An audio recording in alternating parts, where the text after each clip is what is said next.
창세기 19장.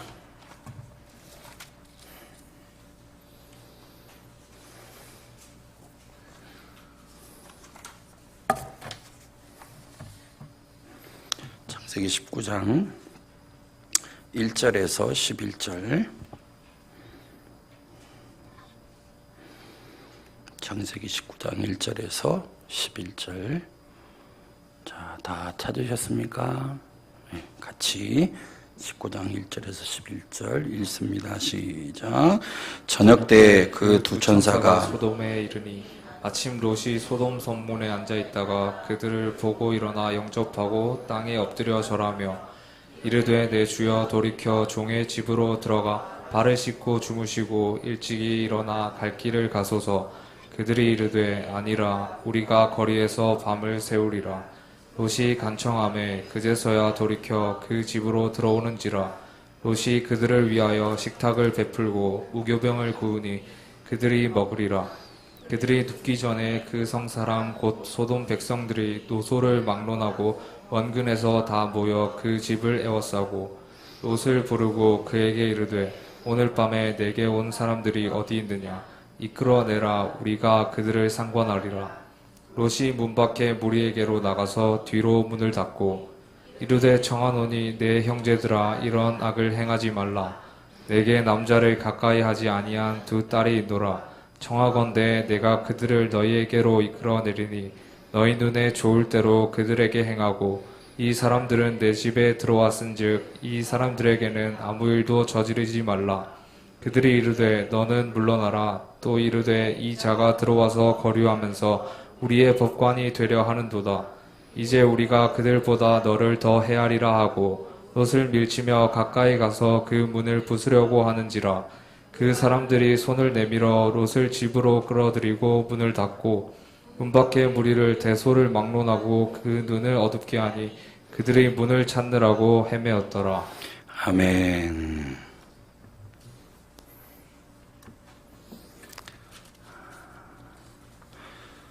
어떤 블로그에 들어가 보니까 이렇게 세상을 정리해 놓았습니다.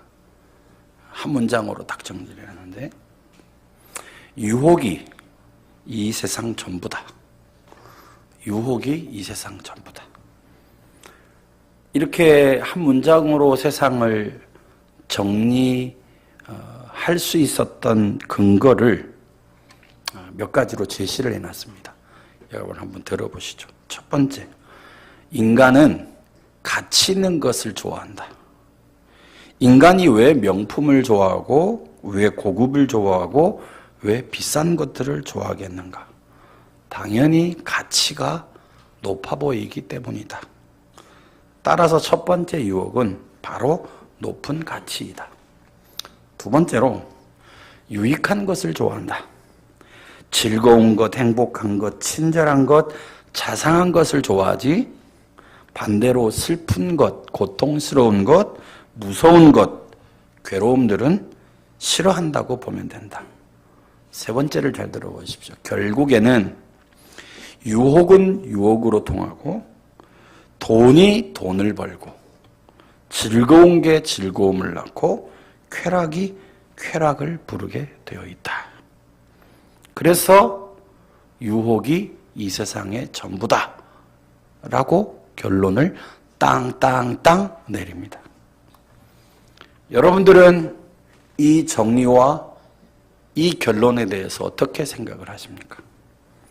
저는 이 블로그를 보면서 이런 생각이 들었습니다. 세상에서 신앙으로 살아간다는 것 참 만만치 않다. 동시에 이런 질문도 던지게 되었습니다.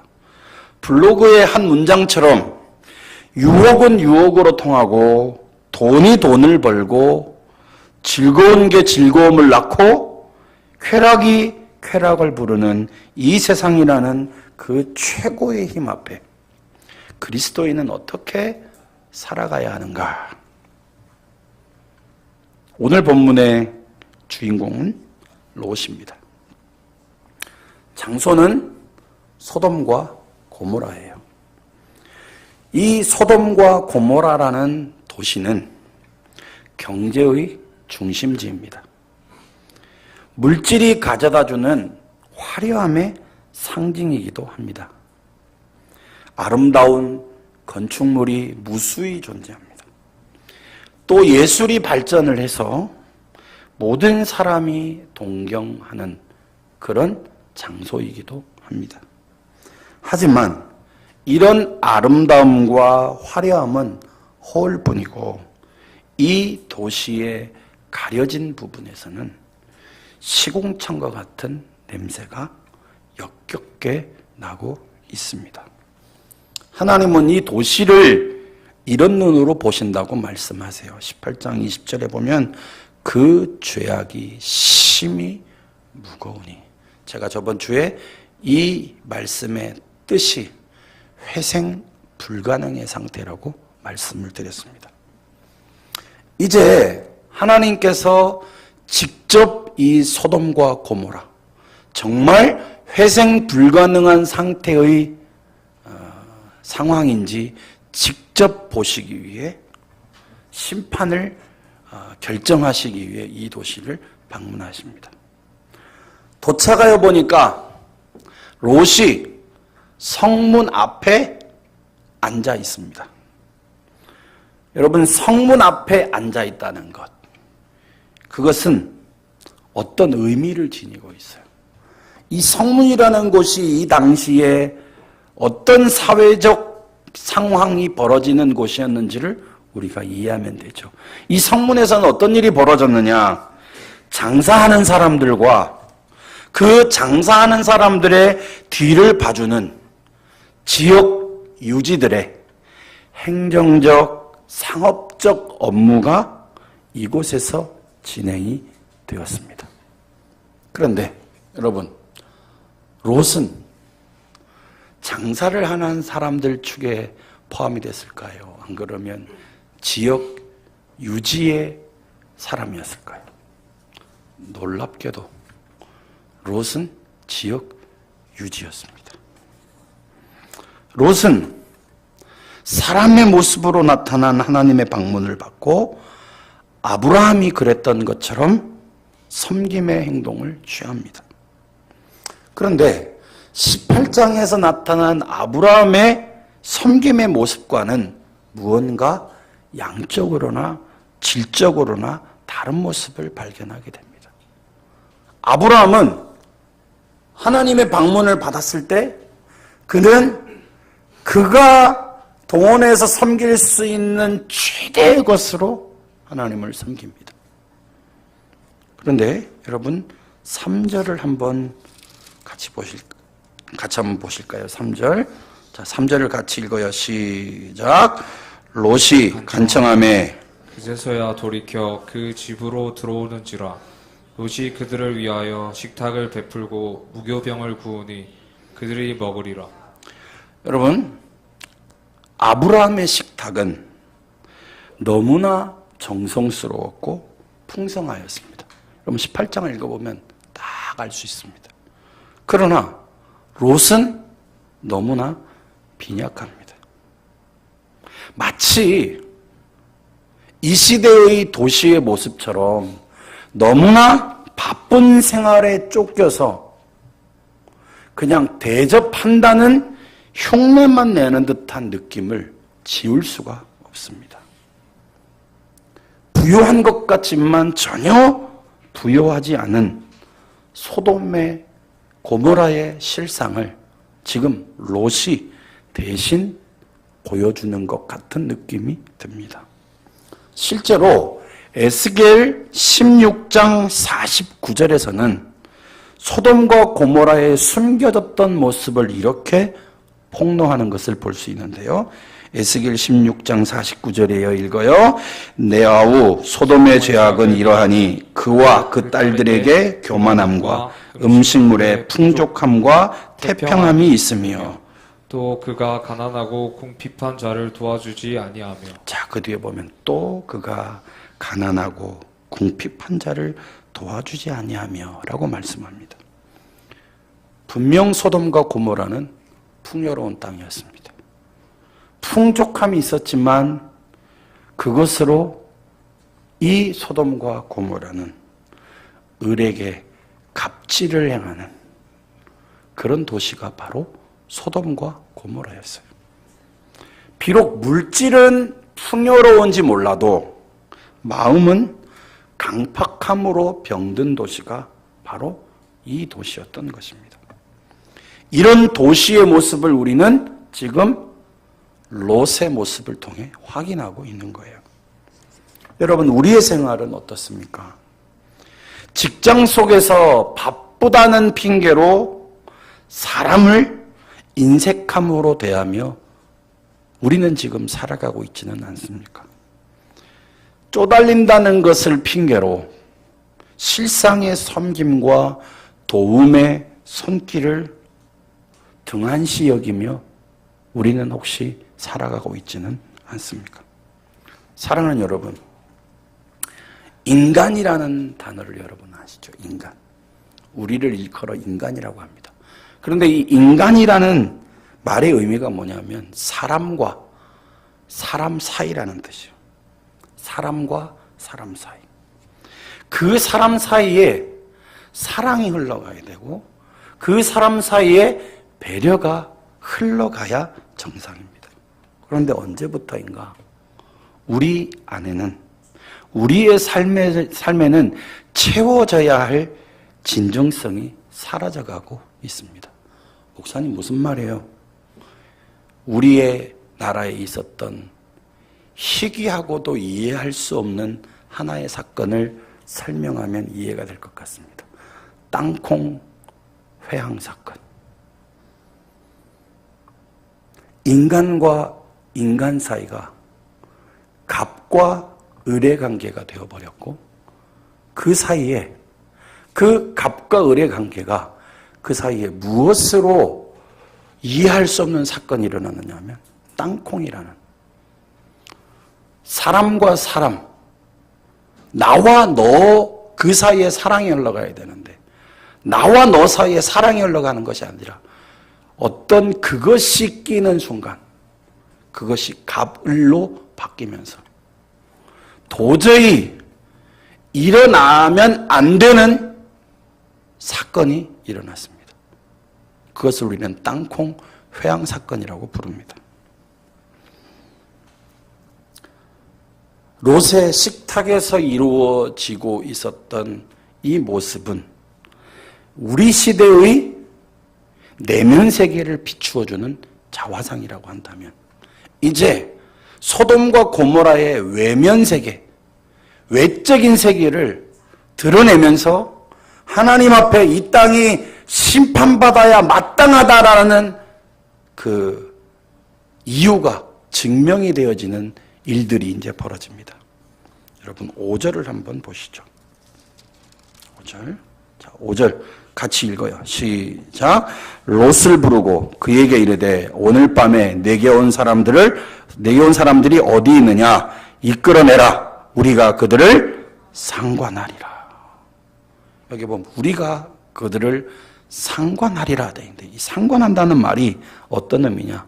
동성연애라는 말입니다. 동성연애. 여러분, 지금 이 소돔과 고모라에서 벌어지고 있었던 동성연애. 하나님께서 이 동성연애를 어떻게 보실까요?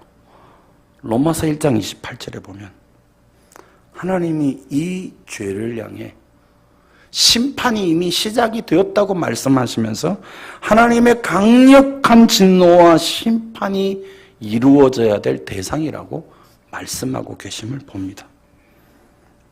이 하나님의 진노와 심판의 대상이 되는 이 동성연애가 소돔과 고모라에서 백주에 낮에 보란듯이 그렇게 벌어지고 있었던 거예요. 게다가 더 큰 충격을 안겨다 주는 상황이 벌어집니다. 자, 9절 같이 읽어요. 시작. 그들이 이르되 너는 물러나라. 또 이르되 이 자가 들어와서 거류하면서 우리의 법관이 되려 하는도다. 이제 우리가 그들보다 너를 더 헤아리라 하고 롯을 밀치며 가까이 가서 그 문을 부수려고 하는지라. 여러분, 이 동성연애라는 것을 관철시키기 위해서 뭐가 동원이 돼요? 무력이 동원돼요. 뭐로 이 상황을 관철시킵니까? 힘으로요. 사회 질서가 파괴되어지고 유린당하고 있는 거예요. 여러분, 오늘 소돔과 고모라의 감추어진 부분과 소돔과 고모라에 드러난 외면적인 부분을 보면서 무엇인가?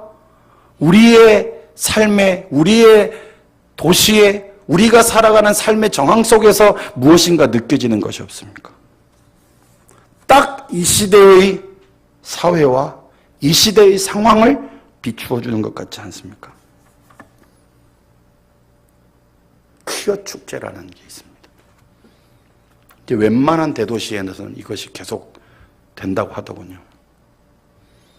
그런데 이 퀴어 축제가 대낮에 벌어질 뿐만 아니라 이것을 관철시키고 합리화시키기 위해서 반드시 그 주인은 폭력이 난무하는 것을 볼 수 있습니다. 이런 세상이라는 최고의 대적의 중심부에 누가 살고 있었느냐? 롯이 살고 있었어요. 마찬가지로 이 세상이라는 최고의 대적, 그 중심부에 누가 살아가고 있느냐? 우리가 살아가고 있는 거예요. 여러분, 롯과 우리가 무관한 것 같습니까? 전혀 그렇지 않습니다. 한번 들어보십시오. 맨 처음 롯은요, 이 소돔과 고모라의 화려함을 동경했던 사람이에요. 그래서 이 소돔과 고모라의 화려함을 얻기 위해 그는 주변인으로 입성을 합니다. 주변인으로, 아웃사이더로 소돔과 고모라로 들어온 거예요. 그런데 지금 이 사람이 아웃사이드에 머물고 있는 것이 아니라 지금 청년들이 말하는 핵인싸, 가장 중심부에 들어와 있는 거예요. 리더로 성공한 거죠. 그런데 어떤 문제가 있느냐? 이 롯은 성공이라는 이 야망에 사로잡혀서 나머지 가장 중요한 가치들을 내던져 버립니다. 무시해 버리는 거죠. 그 결과로 출세는 했습니다. 분명히 출세는 했어요. 그러나 존경을 잃어버리고 사람도 잃어버리게 됩니다. 여러분, 계속 이어지는 강해에서 나타나겠지만 롯은요, 가족들에게 권위 자체가 없습니다. 이 시대의 가장 불쌍한 사람이 누구냐?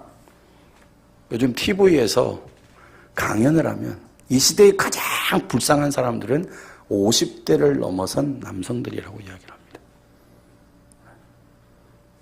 직장에서는 명퇴, 강퇴에 시달리고 집에 들어오면 말빨이 안 서고 어떤 물질적 힘이 없으면 자녀들도 부모를 우습게 여기는 50대의 남성들이 가장 우스운 사람으로 전락될 위기에 처해 있다. 이런 얘기를 제가 들어봤습니다. 롯은 물질적 힘은 가지고 있었는지 몰라요. 그런데 가족들에게 말빨이 안 먹힙니다. 아예 롯의 아내는요, 남편의 어떤 신앙적인 측면에서 전혀 영향력을 받지 못했습니다. 얼마나 세상에 미련이 남았으면 모든 것을 버리고 떠나야 하는 그 상황임에도 불구하고 세상이라는 가치의 미련을 못 버려서 뒤를 돌아본, 세상에 매료되어지고 세상에 몰입되어져 결국은 인생을 시판으로 마감한 사람이 바로 롯의 아내입니다. 왜 그랬습니까? 롯의 말에 권위가 없었기 때문입니다. 사위들은 아예 롯을 대놓고 무시합니다. 그의 말을 뭐처럼 여겼다고요? 농담처럼 여겼다고요. 도시에 있는 사람들은 좀 달랐을까요? 마치 이런 거예요. 앞에서는 굽신굽신합니다. 힘이 있으니까요. 그런데 뒤에서는 마구 손가락질을 하면서 이렇게 아마 수군거렸을 거예요. 지가 뭔데? 그 힌트가 되는 구절이 9절 말씀이에요. 9절 말씀. 전혀 이 도시의 사람들에게 영향력을 미치지 못했던 거예요. 롯의 모습이 사실은 여러분 이 시대의 나의 모습이자 우리의 모습이자 교회의 모습이라고도 할 수 있는 것입니다. 무엇이 문제였을까요? 어떻게 하면 세상의 한 복판에서 롯과 우리는 전혀 다른 삶을 살아갈 수 있게 될까요? 저는 한 가지 적용을 던지고자 합니다. 신앙이라는 삶의 주춧돌을 반드시 회복해야 된다는 거예요. 뭐라고요? 신앙이라는 삶의 주춧돌을 반드시 회복돼야 된다. 롯의 삶이 여러분 여기까지 오게 된 이유가 있어요. 그 이유가 뭐냐? 믿음과 신앙이 무너졌기 때문이에요. 창세기 12장부터 여러분 읽어내려가 보시다면 아브라함과 롯의 삶이 달라질 수밖에 없던 결정적 근거가 이것이라고 얘기합니다. 아브라함은 가는 곳마다 단을 쌓았어요. 그런데 롯은 아브라함을 떠나는 순간부터 단을 쌓았다는 말은 종적을 감춰버립니다. 한마디로 믿음과 신앙이 무너져 버린 거예요. 그렇습니다, 여러분. 신앙이란 삶의 주춧돌과 같은 거예요. 주춧돌이 부실하면 아무리 그 위에 높은 탑을 쌓고 화려하게 꾸미고 싶어도 그렇게 할 수가 없는 거예요. 왜냐? 그렇게 하는 순간 얼마 지나지 않아 무너지기 때문입니다. 사랑하는 여러분, 롯이 소돔 땅에 오게 된 이유가 무엇일까요? 다른 게 아닙니다. 재물을 더 많이 늘릴 수 있는 최적의 장소라고 여겼기 때문입니다. 이 소돔과 고모라에서 부자가 된다는 것의 의미를 롯은 이렇게 이해를 했어요. 신분이 높아지고 힘을 소유하면 소돔의 악한 사람들에게 좋은 영향력을 끼칠 수 있을 것이다 라고 롯은 생각한 거예요. 그러나 여러분, 롯이 몰랐던 게 있습니다.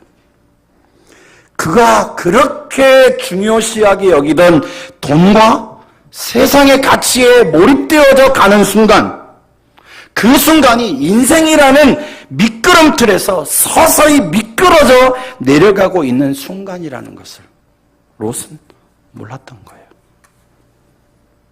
미끄럼틀에 앉습니다. 서서히 내려가고 있는데 롯은 그 서서히 내려가고 있는 인생의 내리막길을 감지하지 못했던 거예요. 뭐가 무너졌기 때문입니까? 신앙의 주춧돌이 무너졌기 때문입니다. 여러분, 롯은 분명 성공에는 배가 고팠던 사람입니다. 그러나 신앙생활의 키인 영혼이 배가 고픈지 배가 고프지 않은지 전혀 느끼지 못하고 살았던 영감을 상실했던 사람이 바로 롯입니다. 영감, 영적인 감각을 상실했다는 거예요. 여러분, 한국인이 뗄래야 뗄 수 없는 관계에 있는 것이 있습니다. 그게 뭔지 아십니까? 밥입니다. 밥. 우리의 일상 대화를 보면 알아요. 한번 들어보십시오. 부모가 자녀를 혼낼 때 이렇게 이야기합니다. 너 밥도 없을 줄 알아. 아이들한테 이렇게 협박을 합니다. 너 밥도 없을 줄 알아. 안부 물을 때 뭐라고 묻습니까? 밥은 먹고 지내냐? 아플 때 뭐라고 얘기하죠? 밥 꼭 챙겨 먹어. 고마울 때 뭐라고 얘기합니까? 이야, 진짜 고맙다. 나중에 내가 밥 한 끼 진하게 낼게. 작업 걸 때는 뭐라고 얘기할까요? 저랑 밥 한 번 드실래요? 한국에는 밥과 뗄래야 뗄 수가 없습니다. 우리 교회 여기 집사님 한 분 계시는데 지금 어떤지 모르겠어요. 배가 고프면 돕니다. 그냥. 그러니까 밥과 뗄래야 뗄 수가 없는 거죠. 우리의 신앙생활이 이러해야 한다는 거예요. 밥과 우리의 삶이 뗄래야 뗄 수 없듯이 말씀이 주는 은혜와 뗄래야 뗄 수 없는 간절함이 우리 가운데 있어야 한다는 거예요. 말씀을 여러분 요약하면 두 가지입니다. 하라와 하지 말합니다. 우리는 하라와 하지 마라를 둘 다 싫어할 때가 있습니다. 여러분, 말씀이 어떤 역할이냐? 여러분, 설악산 같은 데 여러분 가보시면 막 고바위로 막 올라갑니다. 막 이렇게 에스코스로 막 험난하죠, 길이. 그런데 그 험난한 길을 올라가다 보면 딱 안내판이 있습니다. 브레이크 파열 주의. 저속도로 가시오. 그 말 들어야 됩니다. 하지 말라고 했는데 꼭 하려고 하는 사람들이 있습니다. 그럼 거기서 뭐가 일어납니까? 사고가 일어납니다.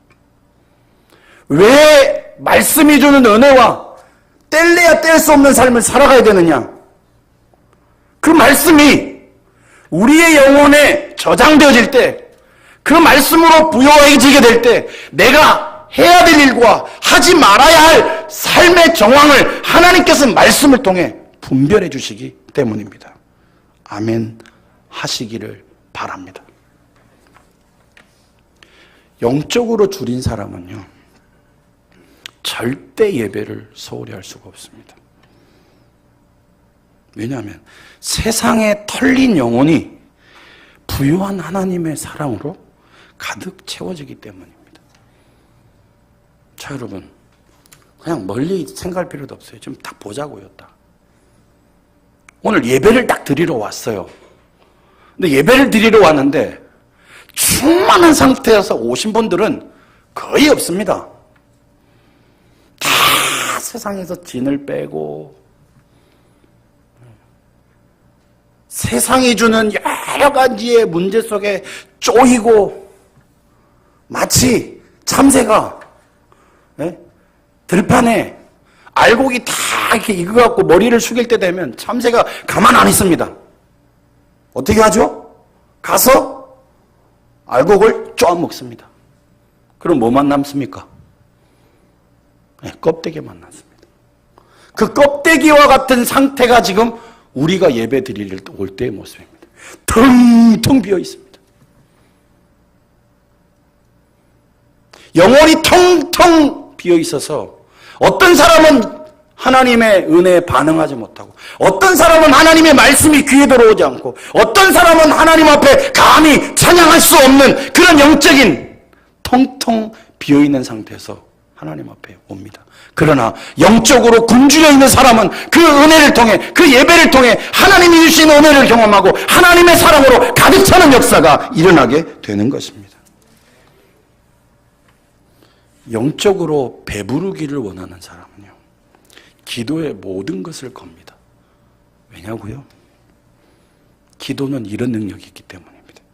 우리 가운데서 역사하시는 능력대로 우리가 구하거나 생각하는 모든 것에 더 넘치도록 하실 이에게, 기도는 뭡니까?